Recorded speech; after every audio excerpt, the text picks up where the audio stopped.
Flying saucers. Are they real? And the saucers, they got aliens. Look like this guy. Kind of ugly.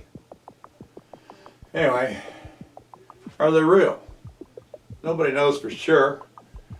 We'd have to find some proof. We haven't actually talked to any aliens. Hasn't none landed. You know, they're not talking to us over the radio. So we gotta look for proof. Where do we look for proof? Here? Out there? That's where they live. But we don't have any way to get out there. That's not good. Let's look somewhere else. Let's look here. Yeah, here. There's proof, or not proof, of aliens right here. Now let's take this person. Actually, it doesn't have to be a person. It could be an animal, it could be a plant, it could be any living organism on the planet has the proof, whether there's aliens or not. And so let's go to every animal, every plant, every organism on this planet is made of cells. Here's an animal cell and a plant cell. Now you'll notice one thing that's the same on both of these. Mitochondria. There's something called a mitochondria that's in animal cells, and there's something called mitochondria in plant cells. And without the mitochondria, you can't have multicellular organisms. Okay, now I'm going to really dumb this down, okay? So let me show you. If you want to do the science, this is what it sounds like. Dioxide, acetate, propionate, and succinate, which are generated mostly through the rearrangement of Krebs cycle So reactions. we're not going to use that kind of talk, okay? We're people. We're everyday people. We're going to dumb this down, okay? So anyway, the mitochondria inside of each cell is the powerhouse. Supplies the energy for the cell. Without this amount of energy that the mitochondria, they produce something called ATP, adenosine triphosphate, which is what your cells use for energy. Your muscles can't work without ATP. Your cells can't bind together and do all the things that they do without ATP. They have to have ATP. And ATP is made by these mitochondria. Okay? And if a cell does not have there are some cells on the planet that don't have mitochondria, but they're just single cell organisms. There is no multicellular organisms on the planet that does not have a mitochondria inside of it. Okay? Now you got some single cell organisms, like, you know, there are some germs of single cells, some viruses are single cells, they don't have them. But if you're going to have something, a higher life form, you got a multicellular organism to get higher life form. And you have to have the mitochondria. And they are in both animals and plants, which is kind of strange that you got something inside of your cells and you're an animal. And it's inside of plants. It's one of the few things that we have in common. Now let me show you something else here. Now just real quick, how this thing creates ATP, it uses something called an electron chain. It tears electrons away from hydrogen atoms, causes a difference of potential like a battery. It causes an actual difference of potential, electrical difference of potential, and this electrical energy is used to create the adenosine triphosphate, which your muscles then tear back apart in a way that they use to cause movement, which I'm not going to go into because it's very complicated. So let's go back and talk about these mitochondria. They're not human. They didn't used to be there. They have their own DNA. If you took a human cell with no mitochondria in it, but it has its DNA, human DNA, and let it replicate, there'll be no mitochondria in the new cells that replicate if you take the mitochondria out before it replicates. The mitochondria is not in our DNA. It came from somewhere else. Yes, It's like a little, what do you call them? When one creature lives off of another creature. Actually, it's symbiotic. We help each other. They live inside of us, but they supply ATP so we can have multicellular cells and be intelligent without these mitochondria. But the mitochondria are not human. And they're in plants, and they're in animals, and they're in people. Now, they have their own DNA. Here's another chart here. The little rings inside of there are the mitochondria's DNA. It is not human DNA. Now, scientists believe that long time ago, 1.4 billion years ago, scientists believe that one cell swallowed up one of these, that it was, the mitochondria was its own little organism, and another organism swallowed it to eat it. But instead of eating it, the mitochondria just start pumping out ATP like crazy, which is what the cell needs. Now, the cell can create the ATP without the mitochondria, but it's very, very slow. And it does not give the energy for multicellular cleaning or plants, animals, higher life forms. You have to have the mitochondria. As a matter of fact, not only does every cell in your body have a mitochondria, some cells have thousands of mitochondria, depending on the energy needed for the cell. Your muscle cells in your legs have about 1,000 mitochondria per cell. Now, some other cell, like a liver cell or something, might only have 1 or 2. A brain cell, which uses a lot of energy, would have quite a few mitochondria in it. And an athlete will have maybe as many as 2,000 mitochondria in his muscle cells. The mitochondria replicate on their own, independently of our own cells. They just know how many are needed.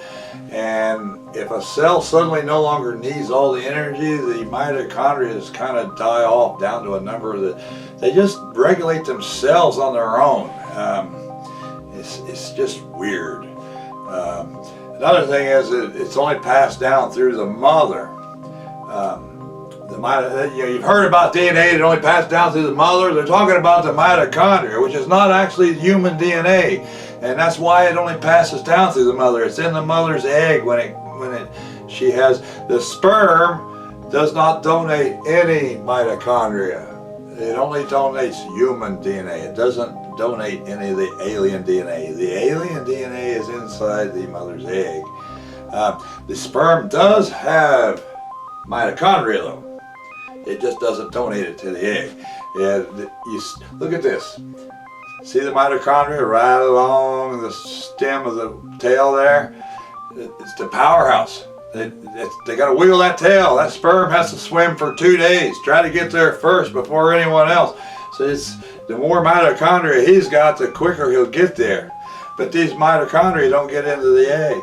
And if any of them do get into the egg, there's some kind of a system inside the egg that hunts them down and destroys them. So none of the male mitochondria can go into the new offspring. Only the mother. And so it's got its own DNA. Now the scientists have been able to trace this DNA back. Here's another chart here. There's animals up at the top, there's plants, there's all the other types of life on the planet. They all go back to one point of origin. There was something, the scientists say, the original one single cell ate a mitochondria and didn't digest it, but let it live inside of it. It didn't happen like a bunch of times in one type of cell. It happened once, in one cell, in all of history. In the 4.5 billion years the Earth's been around, it's only happened one time. And every living thing on this planet are descendants of this one cell, plants or animals. Now you look at the chart here, the one thing that's in common with plants and animals, they got a question mark. They don't know what that is. Now, what kind of a thing is a plant and an animal? They don't know where, but they do know once you get into animals and then plants and you separate, the DNA in the mitochondria is the same. But they don't know what kind of an organism originally swallowed that mitochondria that could be a plant and an animal. I don't think that organism exists. I don't think it exists. I think mitochondria, they say that this happened once 1.4 billion years ago. It's such a rare event. It's only happened once in 4.5 billion years, happened about 1.4 billion. I don't think that's what, I think it's even more rare. I think it's such an event so rare, it happens maybe once every 10 billion years, which means it didn't happen here. It happened somewhere else.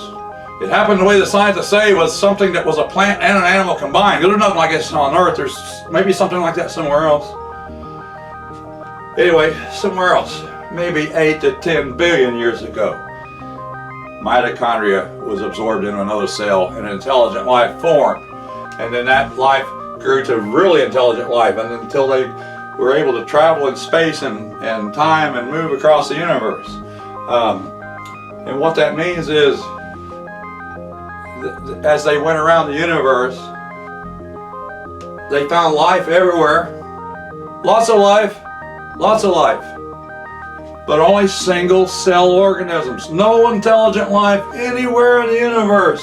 This first ancient race would have been the only intelligent life because of the mitochondria. There was life everywhere, just single cell. They would go to planets and there would be life, but single cell organisms, nothing multicellular. So they started leaving little gifts everywhere, little mitochondria. So you want to know how the mitochondria got into the plants and into the animals when they got the same DNA? It's because they were put there by aliens a long time ago. It's an ancient race of aliens. And what that means is that means that there's one single race of aliens that is maybe 3-4 million years more advanced than anyone else. It wasn't until they got star travel and started spreading these mitochondria around, they'd come down and they just deposit the mitochondria into some plant cells, into some animal cells, same DNA because it came from the same place, okay, the aliens. And then they let things happen, just let evolution happen. But then now you're able to have multicellular organisms that can evolve into intelligent life. I want to talk about too that the scientists say the mitochondria used to have organelles just same as ours, and then when it was swallowed and it became incorporated into our cells, it kind of lost all of its organelles and was left with just the powerhouse producing part. I don't know. You look at the thing, look at it. It looks like it was designed. Something made it. This is advanced, and it was put here in this state, in an advanced state. There was no organelles. They can't find any proof of it. These things ever having organelles. They just suspected it had organelles. It didn't have organelles when it came here. That's why they can't find them. Okay, so there's two ways that this can be looked at. Okay, if it happened 1.4 billion years ago here on Earth, then we're it. There is no aliens. There's no other intelligent life anywhere in the universe, because this is such a rare event, the mitochondria.